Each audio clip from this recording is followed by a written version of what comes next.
Welcome to the कम्प्युटरको basic course related भिडियोमा तपाईको स्वागत छ।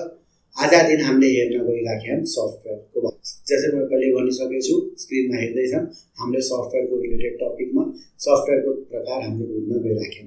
सफ्टवेयर बेसिकली हामीले तीनटा प्रकारमा युज गर्न सक्छौं, डिवाइड गर्न सक्छौं।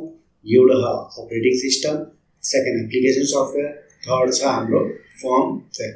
अपरेटिङ सिस्टम भनेपछि केही बेसिकली बुझ्न जाम भनेपछि समथिङ लाइक ए सुपरवाइजर हुन्छ। यो सुपरवाइजर जस्तो काम गर्छ। यसले खाली निरीक्षण गर्ने, हेरचाह गर्ने, कन्ट्रोल गर्ने यस्ता डिसिजन यो हुन्छ। जो पनि एक्जिक्युसनको काम हुन्छ त्यो हुन्छ। यो बेसिकली जे कामको लागि बनेको त्यो जे हो। फर्मवेयर भनेपछि in order to make relation या जो गर्न ह त्यस्तो, जस्तो कि कोही डिभाइस एट्याच गर्छ, त्यो एट्याच गर्नको लागि थाहा हुनको लागि हामीले जो सफ्टवेयर इन्स्टल गर्छौं या कम्प्युटरले थाहा हाल्छ त्यसलाई फर्मवेयर भन्छौं या त ड्राइभर्स भन्छौं। यो सबै यो कुरो बुझ्न हामीले सम्झ्छ।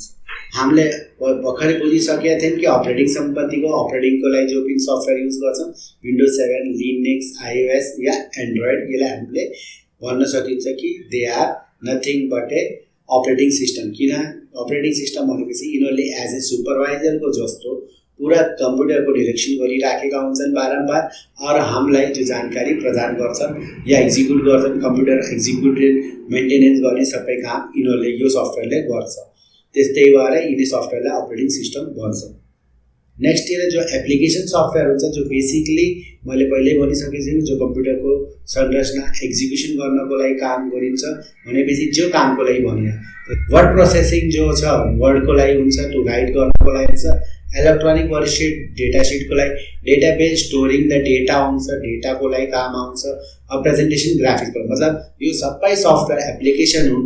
किन भनेपछि हरेकले आफ्नो छुट्टै छुट्टै काम एक्जिक्युट गर्छन्।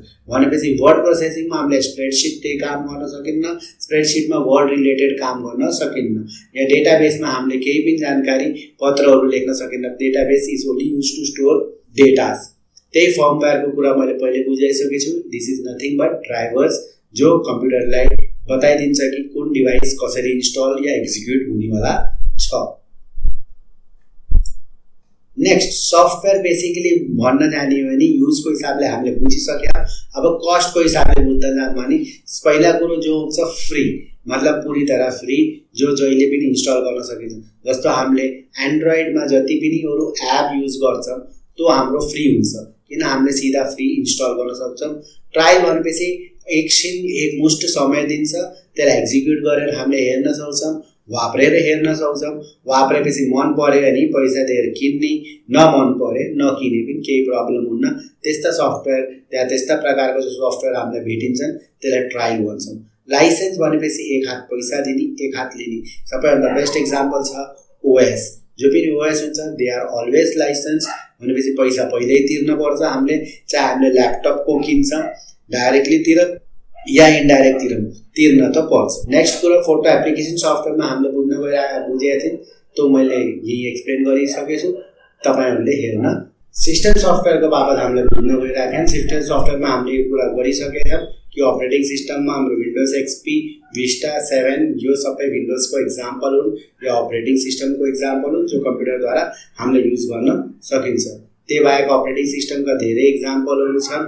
एन्ड्रोइड यो छ, सेन्टोस छ, आइओएस छ कम्प्युटरको लागि, लिनक्स छ, युनिक्स, उबुन्टु, एमएस विन्डोज या म्याक ओएस। एप्लिकेसन सफ्टवेयर जो कामको लागि बने ह त्यही कामको लागि भन्छौं application software. MS PowerPoint भयो, एमएस वर्ड, यस्ता कुराहरू हुन्छन्। त्यसमध्येमा हामीले जो भेरियस सफ्टवेयर वर्ड प्रोसेसिङ या लेखाजोखा गर्नको लागि गर्छौं, एबी वर्ल्ड भयो, Apple, Corel, Google Docs, MS Word. MS डक्सको तपाईहरुले भिडियो हेर्न सक्नुहुन्छ, हाम्रो च्यानलमा अलरेडी अपलोडेड छन्, त्यसको बाबत बुझ्न पनि सक्नुहुन्छ।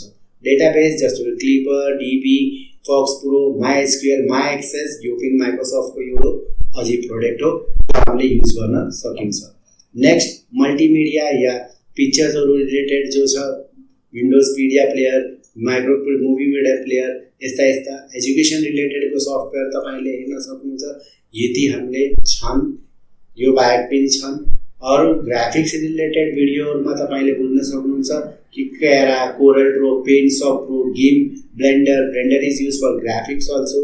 वेब ब्राउजर चलाउनको लागि Google Chrome browser, UC browser यस्ता विभिन्न तरिकाका सफ्टवेयर छन्।